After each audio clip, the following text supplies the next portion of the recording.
O grito ecoou pelas ruas estreitas de Alfama como um fado rasgado, cortando o ar úmido da noite lisboeta. Tu és uma mentirosa, Ana. Como pudeste esconder isso de mim? Sofia, com os olhos flamejantes de lágrimas contidas, atirou o copo de vinho tinto contra a parede de azulejos azuis e brancos, os tilhaços explodindo em cacos vermelhos que se misturaram ao chão de calçada irregular. O cheiro de jasmim das varandas vizinhas invadiu o beco, mas nada podia apagar o veneno da traição que pairava entre elas. Ana, a CEO implacável cujos saltos ecoavam salas de reunião em Lisboa, congelou no limiar da porta, o coração martelando como o sino da sé de Lisboa ao amanhecer. Naquele instante, sob a luz trêmula de um candeeiro antigo, o amor que as unira, um laço tecelado de olhares roubados em cafés ribeirinhos e noites sussurradas ao som de morna, ameaçava desfazer-se como a névoa do Tejo ao raiar do dia. Era o outono de 2025 e Lisboa pulsava com a vitalidade de sempre. Os elétricos amarelos rangendo pelas colinas, os vendedores de pastéis de nata gritando nas esquinas e o fado ecoando de tabernas escondidas, onde vozes roucas cantavam de saudades e corações partidos. Ana Moreira, aos 35 anos, reinava sobre Moreira Tech, uma startup de tecnologia sustentável que transformava o legado industrial português em inovações verdes, inspiradas nas oliveiras ancestrais do Alentejo. Alta, com cabelos negros cortados num bob elegante que emoldurava um rosto de traços afiados como as falésias da costa vicentina, Ana era o epítome da mulher moderna portuguesa, ambiciosa, resiliente, moldada pela crise financeira de 2008 que a forçara a abandonar os sonhos de juventude por um MBA em Coimbra.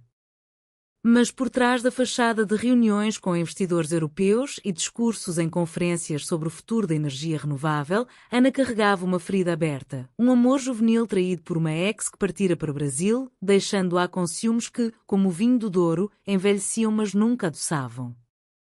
Sofia Ramos, por outro lado, era o oposto vivo, uma pintora de 32 anos cujas telas capturavam a alma de Lisboa em traços ousados de aquarela e óleo, vendidas em galerias de chiado ou expostas nas paredes grafitadas do bairro Alto.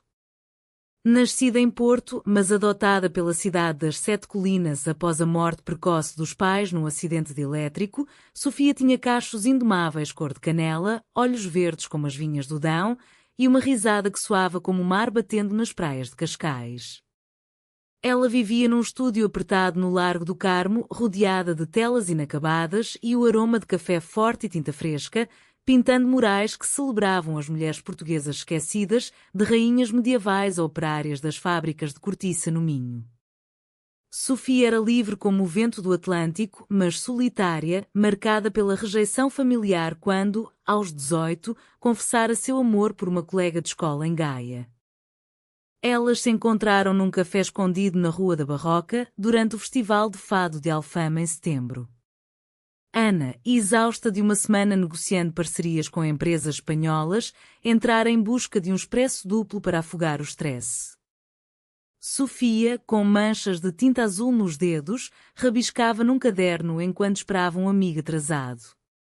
Seus olhares cruzaram-se sobre a mesa de mármore rachado. Ana viu nos olhos de Sofia o reflexo de um pôr do sol sobre o Tejo, algo puro e intocado. Sofia, na postura ereta de Ana, reconheceu a força de uma saudosista moderna, alguém que carregava o peso da nação nas costas, mas ainda sonhava com danças no São João. Desculpe, mas o seu olhar parece uma tela em branco à espera de cor, dissera Sofia, com um sorriso tímido que desarmou as defesas de Ana.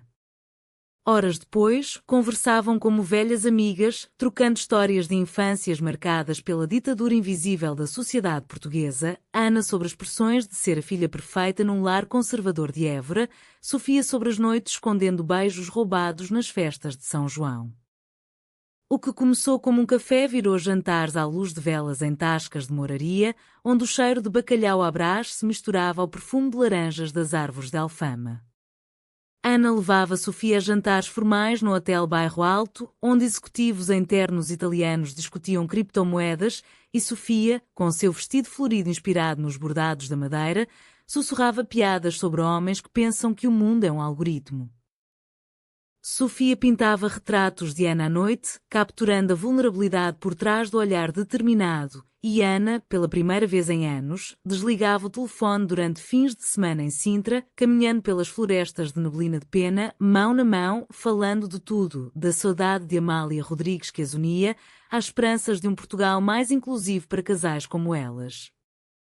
Mas o ciúme de Ana, esse demónio antigo, espreitava nas sombras. Ele surgia em mensagens inocentes que Sofia trocava com sua mecenas, uma galerista parisiense chamada Isabelle, que financiava suas exposições.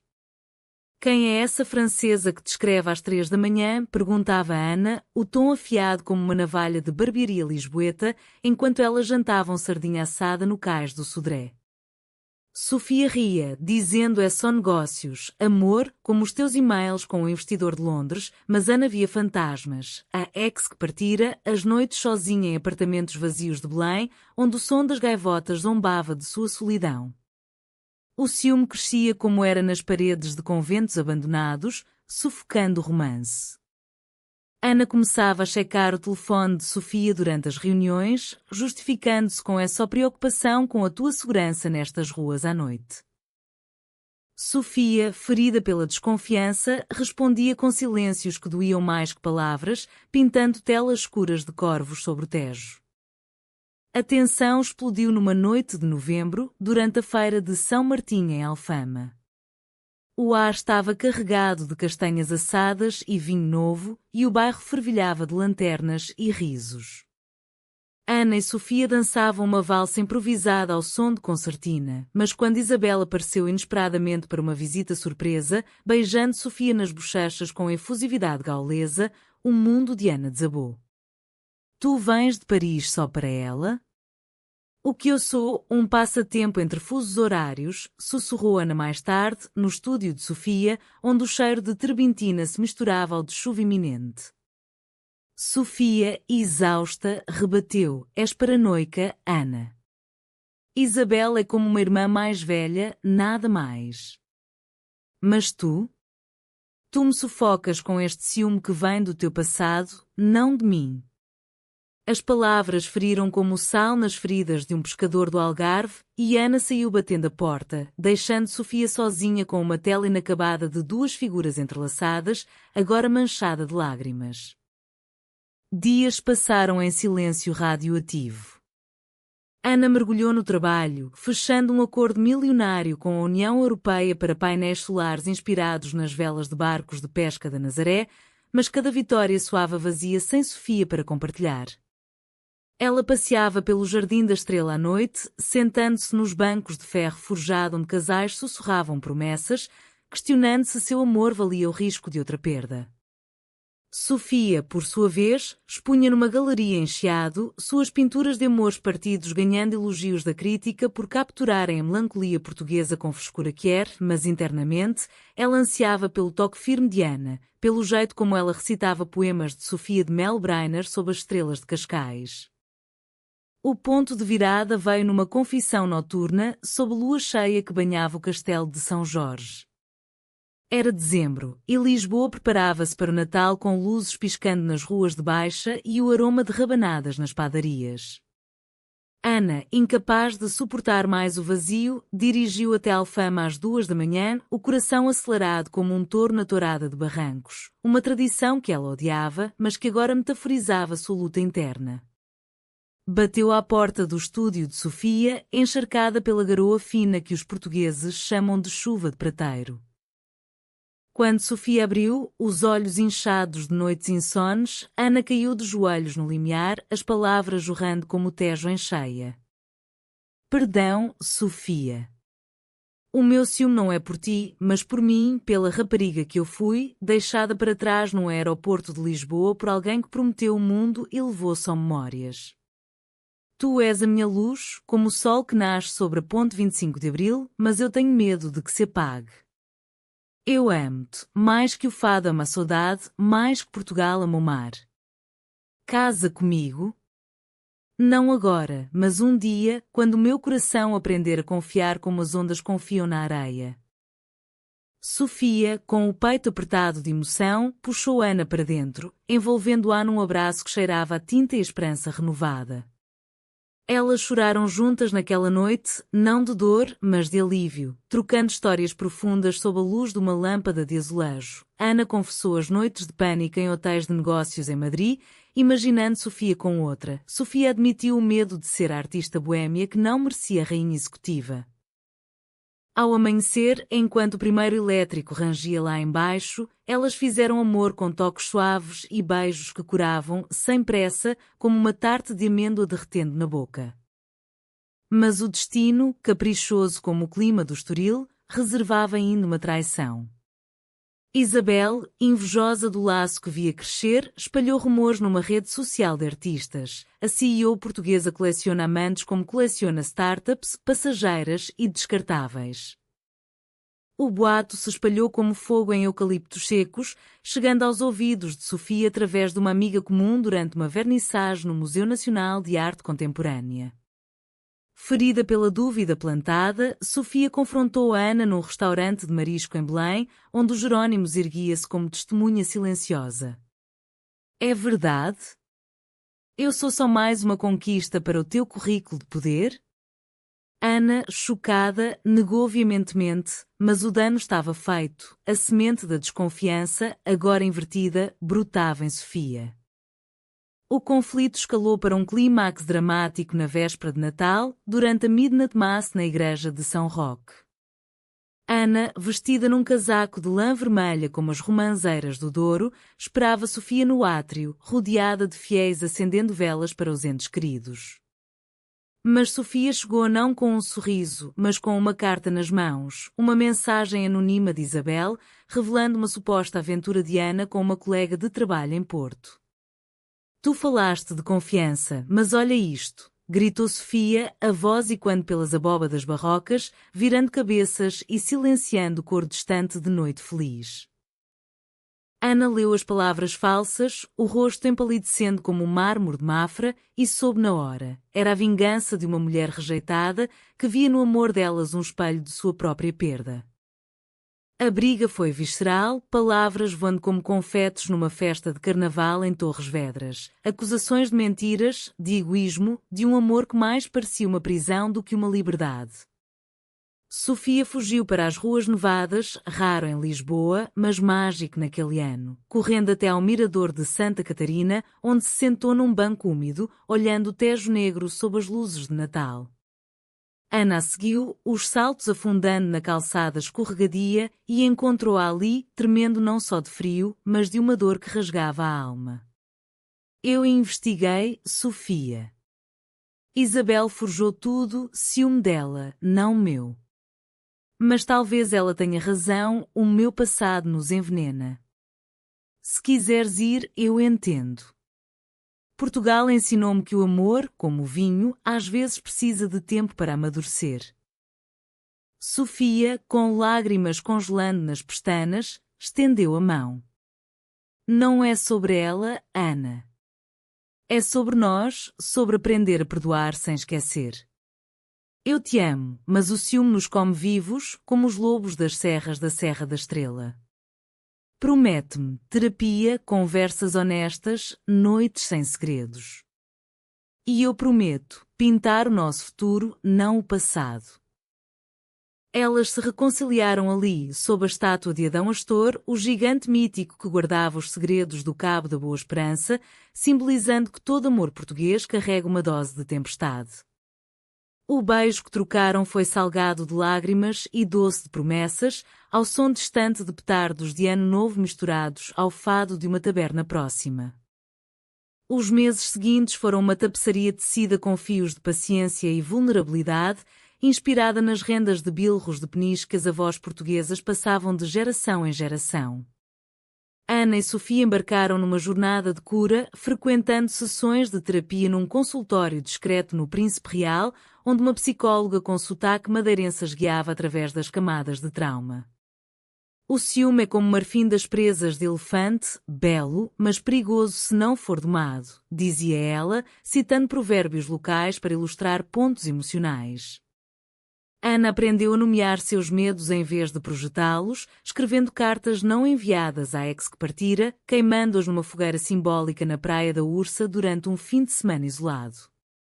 Sofia, por sua vez, canalizava a dor em arte, uma série de murais no bairro Alto retratando casais lésbicos em poses de empoderamento, com elementos de azulejos renascentistas e flores de papoilas do Alentejo, que se tornaram sensação nas redes e atraíram convites para exposições em Coimbra e Faro. A rotina delas floresceu como as amendoeiras em flor na primavera de Mondego. De manhã, Ana acordava no apartamento minimalista de Sofia, agora compartilhado, com paredes brancas salpicadas de esboços e uma vista para o castelo de São Jorge, preparando ovos mexidos com pão de milho alentejano enquanto Sofia rabiscava ideias para o dia. Elas caminhavam de mãos dadas pelo mercado da Ribeira, comprando queijos de Serpa e azeitonas de Trás-os-Montes, ignorando olhares curiosos de vendedores tradicionais que ainda sussurravam sobre essas modernas. À noite, jantares caseiros de cataplana de marisco davam lugar a conversas profundas sobre o futuro. Ana sonhava em expandir a Moreira Tech para projetos de empoderamento feminino no interior, financiando startups lideradas por mulheres das aldeias do Gerês. Sofia planejava um livro ilustrado sobre histórias quer portuguesas. Desde as musas de poetas como Flor Bela Espanca até ativistas contemporâneas da Marcha do Orgulho em Lisboa. Mas o passado, teimoso como uma azia de bacalhau, não se rendia facilmente. Isabel, expulsa da cena artística lisboeta após a exposição de suas mentiras, retornou com uma vingança sutil, enviando e-mails anónimos para contatos de Ana, insinuando fraqueza emocional na CEO que poderia abalar investimentos. Um deles chegou durante uma conferência crucial em Aveiro sobre energias renováveis inspiradas nas marés do Atlântico. Ana, no palco sob os arcos góticos da universidade, sentiu o telefone vibrar com uma notificação. A tua amante pinta mais que ama, cuidado com as cores que escondem. O ciúme ressurgiu, um eco distante, mas Sofia, agora mais forte, notou a tensão no rosto de Ana ao retornar. Fala comigo, amor. Não deixes que sombras antigas nos separem de novo, disse ela, massageando os ombros tensos de Ana com óleo de lavanda do Barlavento Algarvio. Juntas, confrontaram o fantasma. Ana bloqueou os e-mails e, com a ajuda de uma advogada amiga de Porto, uma lésbica orgulhosa que lutara pela legalização do casamento igualitário em 2010, processaram Isabel por difamação, transformando a dor em justiça. O caso, coberto discretamente pela imprensa portuguesa como um exemplo de solidariedade feminina, fortaleceu seu laço, lembrando-as de que o amor, em Portugal, é como o vinho do Porto, envelhece melhor quando partilhado com coragem. O Natal seguinte, um ano após a reconciliação, trouxe um brilho renovado.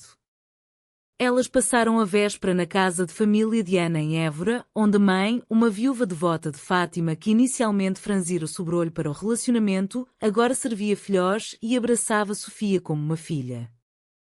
Tu trazes cor à vida dela, como as papoilas ao campo, murmurou a senhora, enquanto decoravam a árvore com enfeites de cortiça do Alentejo. Sofia, tocada, presenteou Ana com um colar de filigrana de Gondomar, gravado com saudade eterna, e Ana, em retribuição, revelou planos para uma fundação conjunta, a Arte Verde, financiando artistas quer para projetos ecológicos, começando com um mural de Sofia nas margens do Tejo promovendo a biodiversidade luso-africana. Porém, o verdadeiro teste veio na primavera, durante o Festival de Sintra. Isabel, banida mas rancorosa, apareceu na plateia de um concerto de fado onde Sofia expunha. Seus olhares se cruzaram e, por um instante, o velho ciúme de Sofia, espelho do de Ana, flamejou. Ela ainda me olha como se eu fosse dela, sussurrou Sofia a Ana nos bastidores, o coração acelerado como um cavalo selvagem nas planícies de Badajoz. Ana, em vez de explodir, respirou fundo, evocando as lições da terapia. Ela é passado, nós somos presente. Vamos dançar, amor, ao som de Dulce Pontes. Elas saíram para o jardim de Queluz, valsando sob as fontes barrocas, rindo da absurdidade da vida, enquanto fogos de artifício iluminavam o céu como estrelas caídas do firmamento de Camões. Com o verão de 2026, o amor delas amadureceu como as uvas do Douro sob o sol inclemente. Ana e Sofia viajaram para o norte, alugando uma quinta em Pinheiro, perto das vinhas Património Mundial, onde o ar cheirava a terra vermelha e mosto fermentando. Lá, longe das pressões de Lisboa, elas colhiam uvas manualmente com famílias locais, mulheres de mãos calejadas que contavam histórias de vindimas ancestrais, misturando folclore com orgulho que era sutil, pois muitas haviam escondido amores semelhantes nas sombras dos lagares. O vinho guarda segredos como o coração guarda saudades, disse uma avó, piscando para Sofia enquanto pisavam as uvas num tanque de pedra, os pés enlameados roçando-se de leve, num toque que era ao mesmo tempo erótico e inocente, celebrando a sensualidade da terra portuguesa sem ultrapassar limites. De volta à capital, a Moreira Tech florescia e Ana, inspirada por Sofia, integrou a arte nas suas campanhas. Murais de artistas lésbicas em fábricas de painéis solares no Ribatejo, simbolizando a fusão de criatividade e inovação. Sofia, por sua vez, ganhou um Prémio Nacional de Artes Visuais por uma instalação no MAT, o Museu de Arte, Arquitetura e Tecnologia, intitulada Tejo de Duas Almas, com esculturas de vidro reciclado representando mãos entrelaçadas contra o horizonte do rio, refletindo temas de resiliência que era na era digital. A crítica elogiou. Ramos captura a essência de um Portugal que evolui, onde o amor feminino não é mais tabu, mas tapeçaria essencial. Mas o ciúme, esse companheiro indesejado, testou-as novamente numa forma inesperada. Uma nova colega de Ana, uma engenheira brilhante de Braga chamada Marta, abertamente bi e carismática, juntou-se à equipa e rapidamente se tornou confidente nas longas horas de brainstorming. As risadas partilhadas em cafés de chiado, as mensagens de grupo sobre ideias radicais para turbinas eólicas inspiradas nos moinhos de vento das Ilhas Selvagens, acenderam uma faísca de insegurança em Sofia. Ela te olha como se fosse uma obra de arte a ser possuída, comentou Sofia uma noite, enquanto preparava uma salada de polvo com coentros frescos no terraço, o Tejo cintilando abaixo como um espelho de safira. Ana, agora mais sábia, não negou o desconforto, mas transformou-o em diálogo. Marta é aliada, não ameaça. Mas se te magoa, falamos. Lembra-te, o nosso amor é como o azulejo, fragmentos que formam um todo belo, mesmo com rachas. Elas marcaram um jantar a três, num restaurante de petiscos em Madragoa, onde Marta, com graça minhota, elogiou abertamente o talento de Sofia e partilhou histórias de sua própria jornada que era no norte conservador. O que poderia ter sido ciúme virou amizade, expandindo o círculo delas para incluir mais vozes marginais na vibrante tapeçaria lisboeta. O outono trouxe uma surpresa agridoce. A mãe de Sofia, que as visitara de Porto pela primeira vez desde a reconciliação, confessou num jantar de perdiz assada que, na juventude, tivera um amor secreto com uma vizinha durante Estado Novo. Eu escondi por medo, mas vejo em vós a coragem que me faltou, disse ela, lágrimas nos olhos como orvalho nas vinhas de vinho verde. Foi um momento de cura geracional, selado com um brinde de aguardente de medronho, ligando passado e presente num laço de empatia humana. Enquanto isso, Isabela enfrentava as consequências. Seu estúdio em Paris fechou após escândalos e ela retornou a Lisboa humilde, pedindo perdão numa carta manuscrita. Sofia, com maturidade, respondeu com uma tela, um retrato abstrato de redenção, com tons de azul tejo e vermelho de rosas de Évora, enviada sem palavras, um gesto de perdão português que diz mais que discursos. O inverno de 2026 a 2027 testou a profundidade do seu compromisso com um conflito inesperado, a pressão corporativa sobre Ana. A Moreira Tech, agora avaliada em milhões, atraíra a atenção de um consórcio internacional que exigia fusão, forçando Ana a viajar frequentemente para reuniões em Bruxelas e Genebra. As noites sozinhas em hotéis impessoais, com jantares de room service e vistas de catedrais frias, reviveram fantasmas de solidão. Sofia, imersa numa residência artística em Tavira, no Algarve, pintando paisagens de falésias e oliveiras sob o sol eterno, sentia a distância como uma ferida aberta, agravada por mensagens atrasadas e fusos horários traiçoeiros.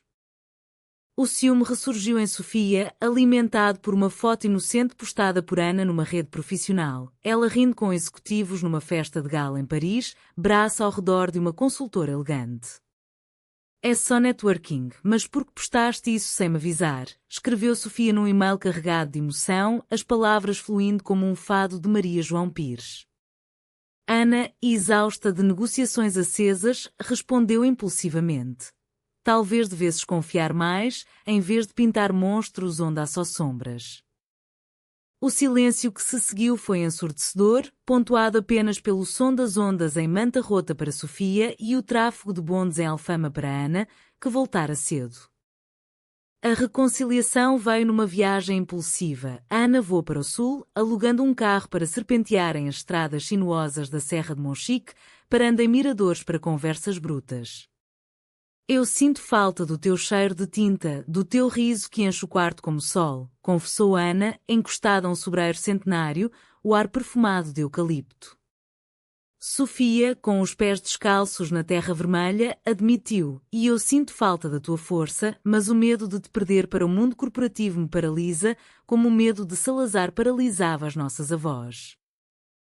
Elas choraram, riram e prometeram limites, chamadas diárias via vídeo, fins de semana sagrados em retiros como o de São Vicente, onde monjos beneditinos ainda cantavam salmos ao amanhecer. A crise fortaleceu-as, levando Ana a rejeitar a fusão, optando por um crescimento orgânico que priorizava valores humanos, inspirado na doutrina social da Igreja Católica Portuguesa, reinterpretada através de lentes queer e ecológicas.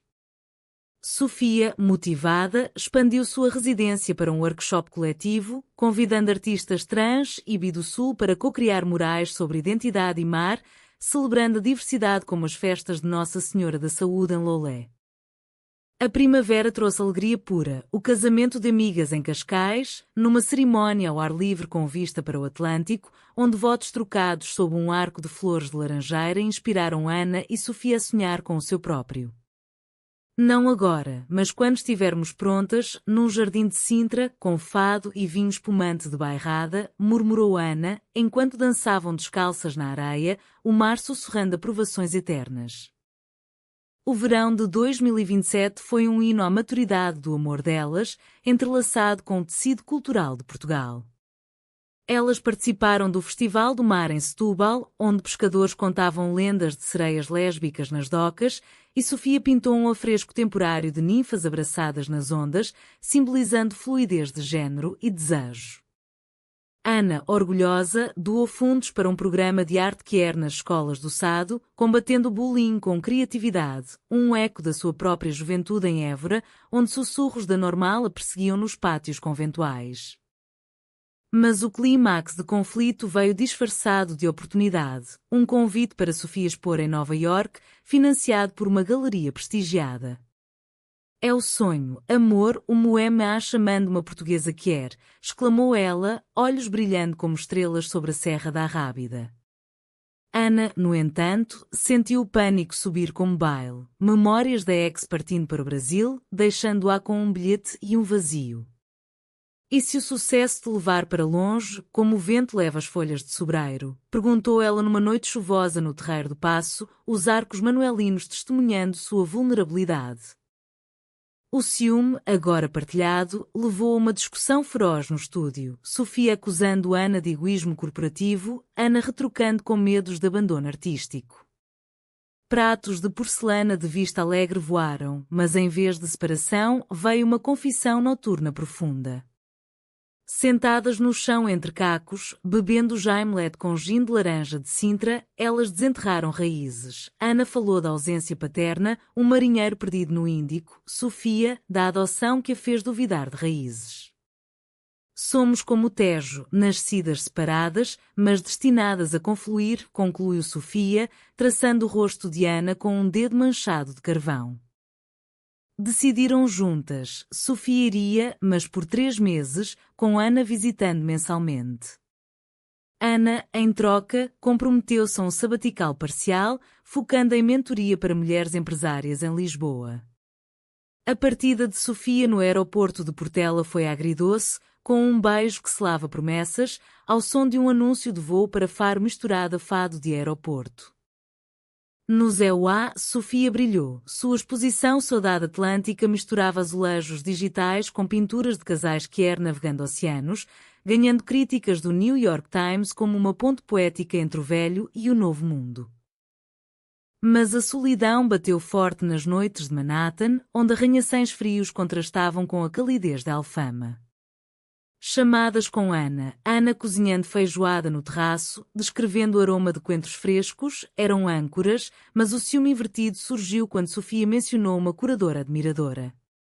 Ela só elogia o trabalho, amor, ria Sofia, mas Ana, do outro lado, sentia o aperto familiar. O retorno de Sofia, em outono, foi uma celebração, uma festa no bairro Alto com amigos, fado ao vivo de Carminho e danças até o amanhecer. Ana esperava no portão de chegadas com um buquê de cravos vermelhos, símbolo de revolução e paixão portuguesa, e o abraço que trocaram dissolveu meses de distância em minutos de presença. O ano de 2028 amanheceu com uma serenidade conquistada, como silêncio após uma tempestade no Cabo de São Vicente.